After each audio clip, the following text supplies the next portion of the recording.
Olá, sejam bem-vindos a mais um programa É Justo, realização da TV UNAERP, em parceria com a Universidade de Ribeirão Preto. Você aí de casa, participe do nosso programa mandando e-mail no endereço que aparece na sua tela sobre temas e palestrantes. Faça como o programa de hoje. O Henrico, de Ribeirão Preto, do Jardim Irajá, pediu para falarmos sobre o sistema prisional brasileiro. Convidamos o professor Dr. José Liberal, juiz de Direito, que vai nos brindar com alguns esclarecimentos sobre essa matéria. Doutor, muito obrigado por sua presença nos nossos estúdios. Prazer é todo meu. Doutor, como é que está o sistema prisional hoje no Brasil? O sistema prisional está muito cheio, como sempre, né? Há aproximadamente 700 mil presos, um pouco mais. No estado de São Paulo, nós contamos com 130 mil presos. É um número que no estado de São Paulo se mantém ao longo de uns 4 anos, mas é um número muito grande. O senhor é responsável aqui no estado de São Paulo por quantos presídios? O departamento que eu atuo e coordeno, que é o DECRIM da 6ª Região, que abrange Ribeirão Preto e toda a região, é responsável por 17 presídios, 16 mil presos. 16 mil presos? 16 mil presos. São presídios que vão desde Araraquara até Mococa, Casa Branca, divisa com Minas Gerais. Masculino e feminino? Masculino e feminino. Quantos femininos? Tem é separado, né? Presídio feminino e masculino. Separados. Quantos femininos nós temos? Femininos são 2. 3 presídios. Então, o preso de Ribeirão Preto vai ficar na região de Ribeirão Preto? Como é que funciona essa locação do preso? Normalmente, sim. Não necessariamente, mas dá preferência para que os presos permaneçam na região, próximos aos familiares. É um benefício para o preso e também para o sistema prisional. Para a família também, né? Família, o preso se mostra mais comportado, mais disciplinado, porque ele não quer ser transferido para outra região. A família visita e tem essa integração que é importante na ressocialização. Muda só de região por questões de segurança? Normalmente, sim, ou para finalidade de instrução processual, mas normalmente por medida de segurança. Como é que funciona o sistema de concessão dentro do sistema prisional? Aqui no nosso departamento e em todos os 10 departamentos do estado de São Paulo, os benefícios são... O estado de São Paulo divide em 10? 10 departamentos, o estado todo. Só perguntar agora, e cada departamento são quantos presídios? Não tem um número certo, depende da região. Ribeirão Preto há 17. No estado de São Paulo todo há 173 presídios, distribuídos entre esses 10 departamentos. Mas não há um número fixo. Específico, né? Depende da região. Uma divisão igualitária dos presídios para a região? Não há. Deveria ter, talvez, né? Mas é que depende da região, né? O Tribunal de Justiça dividiu o estado em 10 regiões administrativas. E aí o que integra aquela região é que faz parte do departamento. Então as concessões, o senhor estava explicando? As concessões são todas de ofício. Aqui o departamento, todos os processos são digitais, não há nenhum processo físico de execução e os benefícios todos são processados sem pedido por parte da Defensoria Pública, de advogado contratado. Nós fazemos um controle quando atinge o lapso para benefício, antes mesmo do atingimento, a gente deflagra um procedimento requisitando informações no presídio, fazendo exame criminológico quando necessário, para que o benefício seja concedido até a data que ele atinge mesmo o lapso objetivo. Hoje o Estado de São Paulo consegue reciclar esse preso ou não? Ou ele sai, como o ditado popular, pior do que entrou? Consegue. O Estado tem feito bastante para essa finalidade. É certo que alguns não se ressocializam, mas tem proporcionado muito estudo. Nós temos, por exemplo, clubes de leitura, com a participação inclusive da UNAERP, nós temos um convênio aqui no departamento, clubes de leitura que os presos leem um livro, depois obtêm a remissão por conta dessa leitura, mas que é importante na ressocialização. Temos muito trabalho. Nós temos presídio aqui no departamento, na nossa região, que há 1.050 presos, 950 estão trabalhando. Então, tem proporcionado estudo, tem proporcionado trabalho, tem investido bastante, cursos profissionalizantes e há uma ressocialização. mas também nós temos que pensar o problema quando ele retorna para a sociedade, né? A ressocialização não fica confinada ao presídio. Quando ele sai, ele enfrenta dificuldades, que aí ele não tem um amparo do Estado ou da sociedade. Mercado de trabalho, ele volta para as dificuldades financeiras junto à família, os amigos de crime, os comparsas voltam a procurar. Por falta de apoio, acaba até caindo de novo no crime. Muitas vezes. Nós teríamos que ter um sistema que, além desse trabalho dentro do presídio, tenha um trabalho efetivo de acompanhamento quando ele sai, pelo menos por um determinado período. Eu acho que aí nós conseguiríamos atingir um bom número de ressocialização. Uma das perguntas que vieram no nosso e-mail é querendo saber do senhor qual é a posição sobre a privatização dos presídios. O senhor tem algum posicionamento? Tenho. Pelo que nós temos de informações, alguns estados não anda tão bem assim quanto é mostrado. Eu, particularmente, eu prefiro que fique integralmente sob a tutela do Estado. Parece-me que o que pretende o Estado de São Paulo é um sistema misto. Não é totalmente a iniciativa privada administrando o presídio. Parte das atividades se faz pelo Estado e parte se faz pela iniciativa privada. Mas eu acredito que a experiência do Estado de São Paulo, a administração pelo Estado anda muito bem. É evidente que nós temos aqui um problema de superlotação. Eu sempre digo que o maior problema do Estado de São Paulo em sistema prisional é a superlotação. Nós precisamos de mais presídios. Esse é o grande problema. Que talvez com mais presídios, com mais espaço, talvez a vida interna do preso seria um pouco melhor.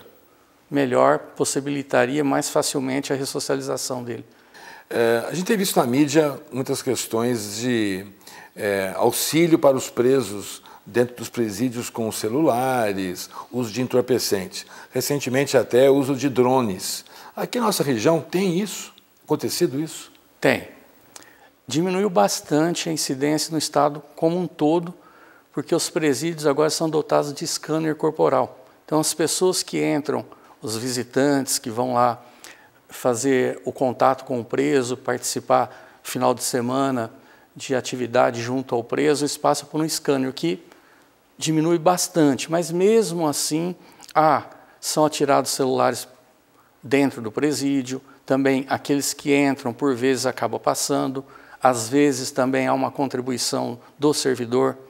O servidor ele não pode passar todos os dias por esse scanner, por uma restrição médica, então também há essa via de ingresso, mas diminuiu bastante a entrada de celular de drogas nos presídios no estado de São Paulo por conta dessa iniciativa. Existe aqui na nossa região aquelas telas que cobram o pátio ou não?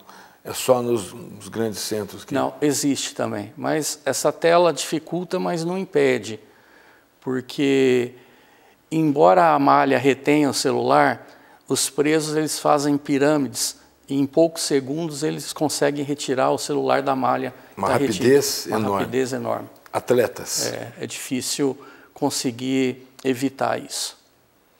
O senhor também ocupa o Tribunal do Júri, né? Também. Apesar de não ser do nosso tema, mas a pena do preso incumbe ao juiz. No Tribunal do Júri? Sim. Os jurados decidem se o réu é culpado ou inocente e, caso o condene, de acordo com os parâmetros de decisão do jurado, reconhecimento de qualificadora ou reconhecimento de algum privilégio, considerando-se essa votação, esses parâmetros, o juiz estabelece a pena entre o mínimo e o máximo que o legislador prevê. Aí esta pena, em sendo cumprida, ela pode ser diminuída. Uma vez transitada em julgado a decisão, que ele começa a cumprir a pena, ele não vai ficar todo aquele período que o senhor colocou no júri.